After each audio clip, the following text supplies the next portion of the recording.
L'édition d'information, Mesdames, Messieurs, bonsoir, place au titre. Le président de la République reçoit en audience au palais présidentiel une délégation de la société chinoise de pétrole.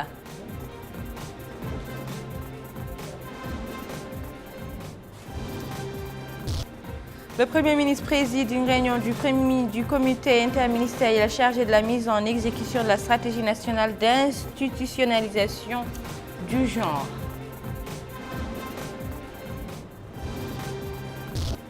Le gouvernement de Bagdad et les pays voisins ont prévu d'asphyxier la province du Kurdistan qui a voté à 92% pour l'indépendance. Merci de vous joindre à nous. Le président de la République, Mohamed Ould Abdelaziz, a reçu en audience aujourd'hui au palais présidentiel une délégation de la société chinoise de pétrole CNOOC, conduite par Shi Wuyang, vice-président de la société en visite actuellement dans notre pays. La rencontre s'est déroulée en présence de Mohamed Ould Abdel Fattah, ministre du pétrole, de l'énergie et des mines, et de l'ambassadeur de la République populaire de Chine dans notre pays. Le Premier ministre Yahya Ould Hademin a présidé aujourd'hui à Nouakchott une réunion du comité interministériel chargé de la mise en exécution de la stratégie nationale d'institutionnalisation du genre.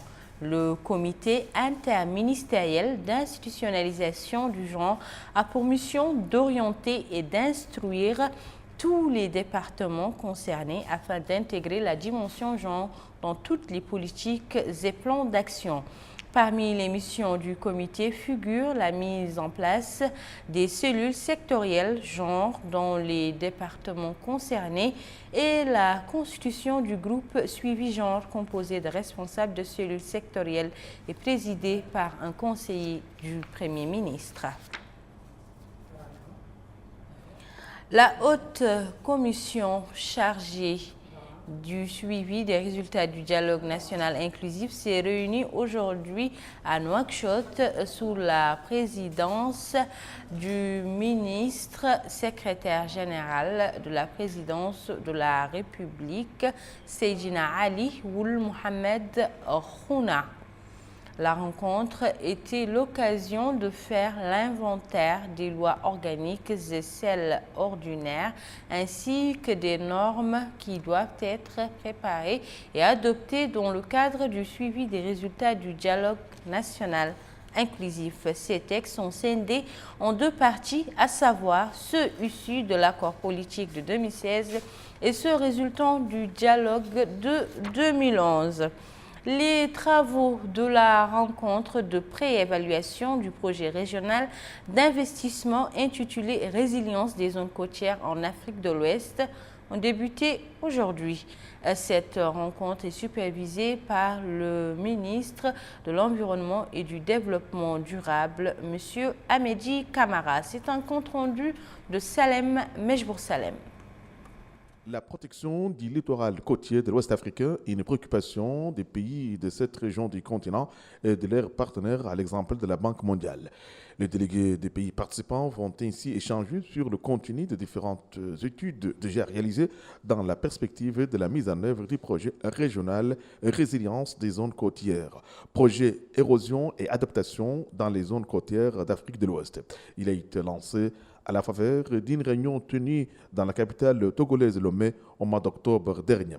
Une rencontre tenue à l'initiative de la Banque mondiale, principal partenaire dans sa conception et mise en œuvre de ce projet. Cela dit, la rencontre de Nouakchott revêt une importance capitale selon le ministre mauritanien de l'Environnement et du Développement durable, Hamedi Camara. La rencontre d'aujourd'hui est un exemple réussi de coopération entre la Banque mondiale et le gouvernement de nos différents pays concernés en vue de résoudre un problème crucial qui est celui du changement climatique et de la dégradation du littoral qui constitue un important défi pour toute la planète et particulièrement notre continent, l'Afrique.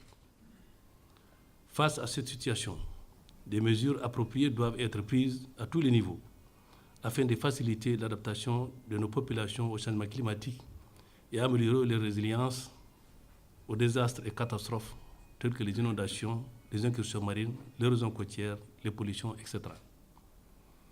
Le financement des objectifs d'atténuation et d'adaptation au changement climatique est au cœur de cette problématique, notamment dans nos régions. Cette adaptation et cette résilience au changement climatique nécessitent un pilotage politique, visionnaire et stratégique, un encadrement juridique approprié, une gouvernance adéquate à plusieurs niveaux et la mobilisation des moyens financiers importants et coûteux, d'où la pertinence d'une approche de gestion intégrée du littoral. Le ministre devait insister, entre autres, sur la pertinence d'un accroissement d'efforts pour la sauvegarde du littoral côtier.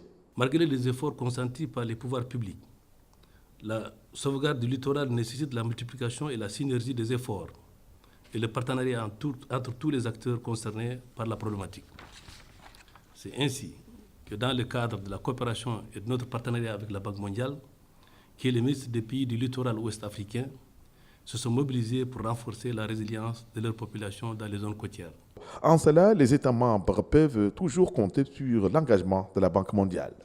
La Banque mondiale s'est notamment engagée à travailler avec les pays de la région d'Afrique de l'Ouest pour un développement durable des zones côtières et leur adaptation au changement climatique, afin de mieux gérer et de façon durable le littoral et ainsi de contribuer à stimuler une croissance économique inclusive et l'élimination de la pauvreté, les deux objectifs globaux de l'institution que je représente. Les délégués des pays participants devront passer en revue leurs expériences respectives en matière de lutte contre la dégradation de l'environnement côtier en Afrique de l'Ouest.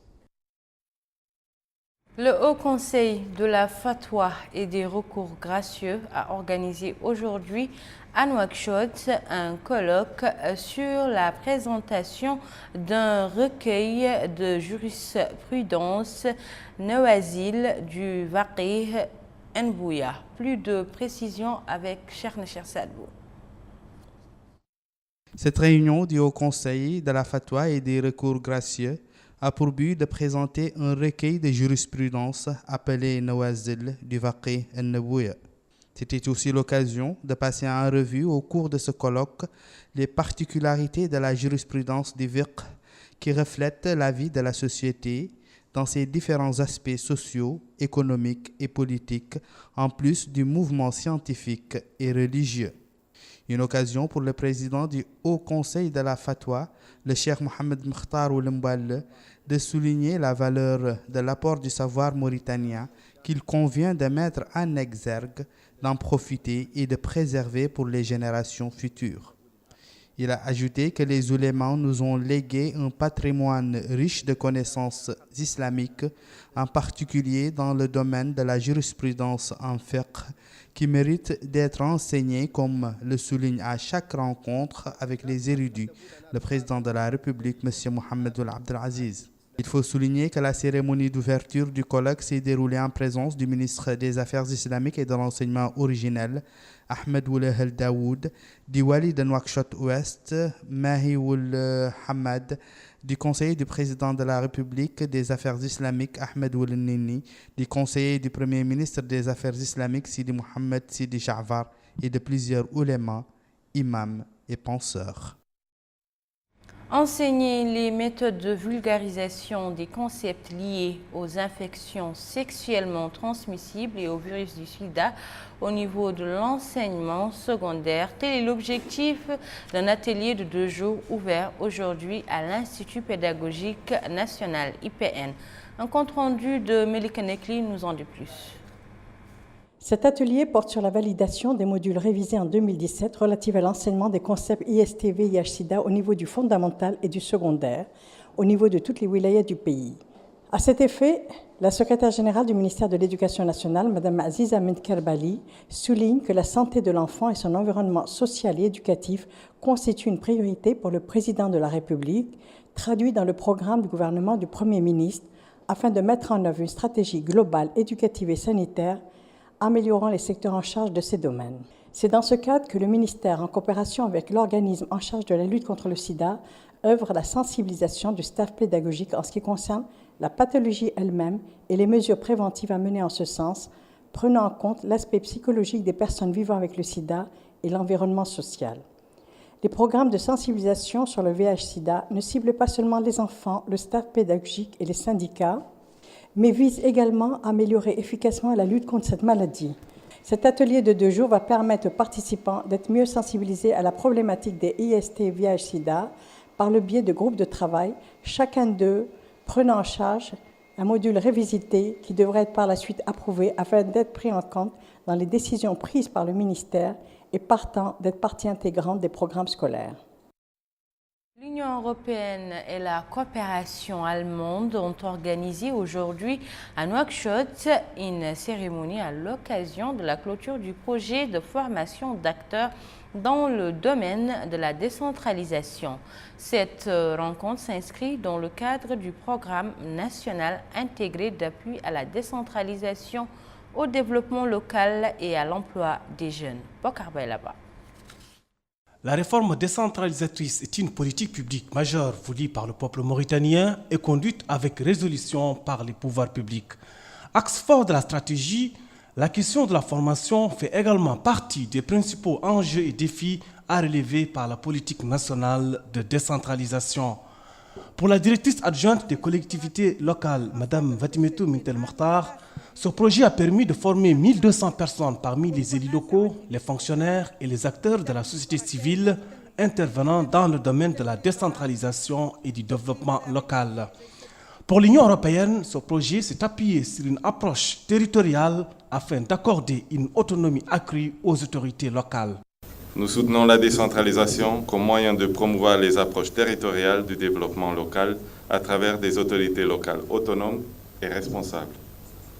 Pour l'Union européenne, la dynamique de décentralisation joue un rôle déterminant pour une gouvernance améliorée et des résultats de développement. Le projet s'est attelé principalement à appuyer les capacités des intervenants dans le domaine de la décentralisation et du développement local. L'objectif visé à travers ce projet était de renforcer la performance des acteurs de la décentralisation pour qu'ils puissent jouer pleinement leur rôle dans le processus de dévolution et de transfert des compétences de l'État vers les collectivités territoriales et locales. Le processus de transfert des pouvoirs ayant pour finalité d'améliorer la situation de la population et en particulier celle des couches les plus défavorisées dans les 100 communes du PNIDEL. Les autres intervenants ont été unanimes sur les résultats réalisés et la nécessité de la poursuite de la formation en vue d'atteindre les objectifs de développement escomptés. Le gouvernement de Bagdad et les pays voisins ont prévu d'asphyxier la province rebelle qui a voté à 92% pour l'indépendance du Kurdistan. La pression monte sur Massoud Barzani, le président de la région autonome du Kurdistan irakien, qui n'a pas longtemps savouré son triomphe du oui, qui a recueilli 92,73% des suffrages au référendum sur l'indépendance avec une participation de 72% des électeurs. L'élan de ferveur et d'enthousiasme nationaliste soulevé par la victoire des partisans du divorce avec l'Irak s'est fracassé avant même l'annonce des résultats officiels sur les grandes manœuvres de Bagdad et des pays voisins.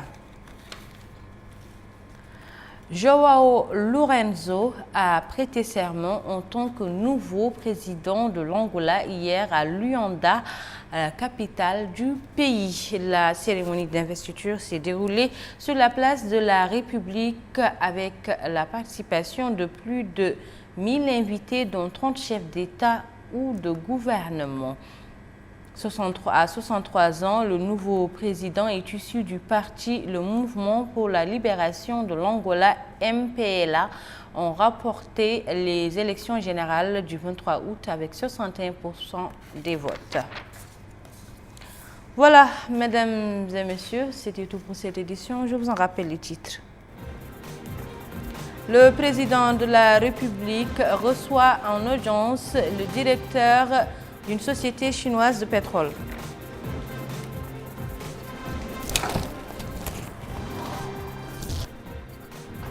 Le Premier ministre réunit avec les membres du gouvernement chargés de l'institutionnalisation du genre.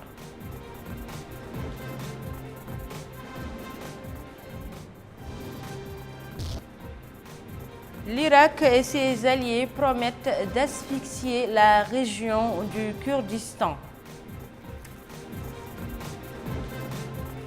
Où que vous soyez, c'était un réel plaisir pour moi de partager avec vous ces moments d'information. Le JTF revient demain soir, comme chaque soir et à la même heure, Inch'Allah, et vous serez en compagnie de Cheikh Nasser Saad. Vous, quant à moi, je vous donne rendez-vous dimanche, Inch'Allah.